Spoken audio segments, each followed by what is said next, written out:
Pretty in Pink and Some Kind of Wonderful take a look at the social structure of an American high school and how economics affect that. You know, so if you're rich, you're in. If you're poor, you're out. Do you think this is a realistic portrayal of what high school life is like in America? And if so, are you making some kind of a political statement with this? Uh, yeah, I think it's, I mean, from my experience, um, in both of the suburban communities that I lived in, I mean, you know, when you have a public school system, there is an economic disparity. There are people who are going to have a lot of money. There's people who have less money. I grew up in Grosse Pointe, Michigan, which is a lot of automobile money. And my father didn't own the automobile company. He worked for the automobile company. We lived on the fringe. And I had all these people, I mean, I knew kids that would, you know, in third grade would say, when I'm 18, I'm getting $22 million. You know, I mean, I was just, it always bothered me. Not that they were getting it, I wasn't. I don't know, I just, you know, I always had a problem with that. You have your finger so much on the pulse of what is happening with young people right now, and how do you maintain that? I mean, do you go and hang out with them, or I mean? Well, most of the actors have been pretty young, so I've been around them in a working relationship. I get a lot of mail, which is great. I mean, in one letter, you know, you get everything that you ever want to know about what's going on with these people. And I'm just real true to those feelings. I mean, you know, what it's like to feel completely grown up, completely capable of being responsible for yourself, and having someone saying, in the midst of all of your problems, what time are you going to be home for dinner? I mean, I remember that stuff, you know, or not being given credit for the scope of a problem. And your father would say, 3 years from now you'll laugh about it. Well, you're not laughing right now. Is there a character in Some Kind of Wonderful that you relate to the most? Well, Eric Stoltz character, Keith, I know quite a bit about. I mean, I wanted to be a painter in high school. I thought that it was a cool thing to do. No one else did, of course. So, I mean, I understand when you're passionate about something at that age, and it consumes you. In my case, it was art. Goes a long way towards getting you through loneliness, because you've always got your art to fall back on, and it builds a certain amount of self-reliance. You know, I didn't really much care what other people thought of me, because I could go look at my work and say, I like that, and I did that, and it was, you know, self-recognition. So I mean, I identify with that, with that character quite a bit. And how about Amanda? What does she represent?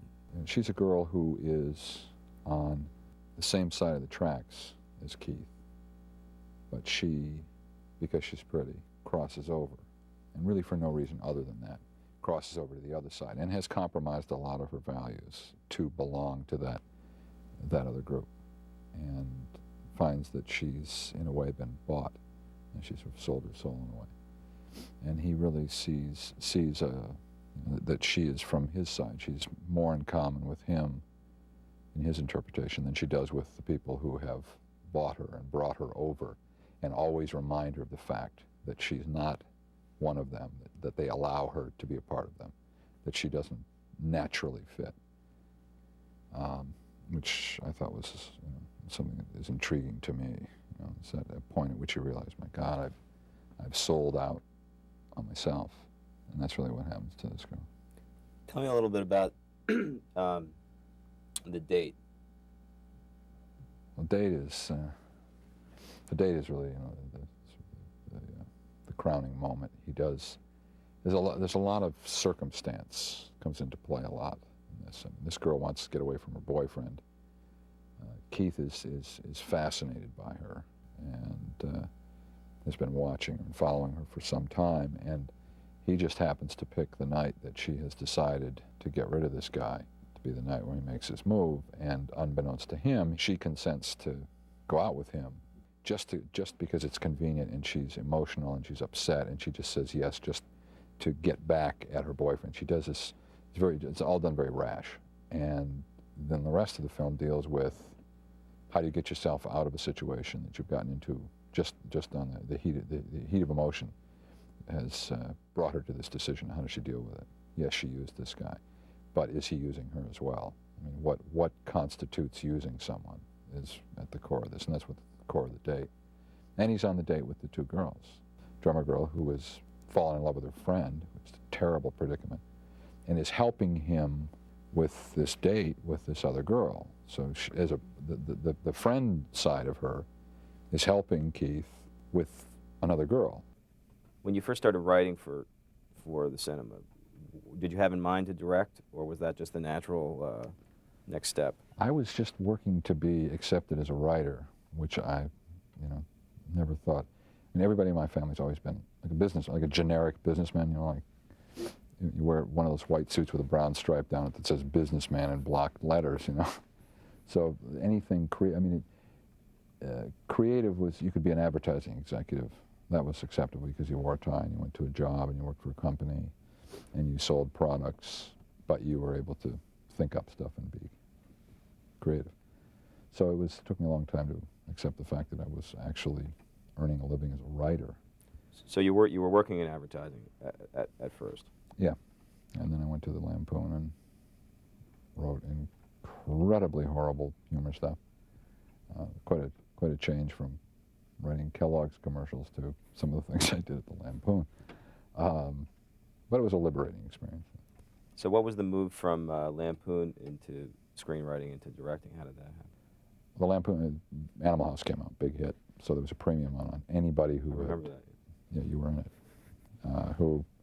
Anyone who had any experience writing, Hollywood likes to follow, they go stand where lightning is struck and wait for it to strike again.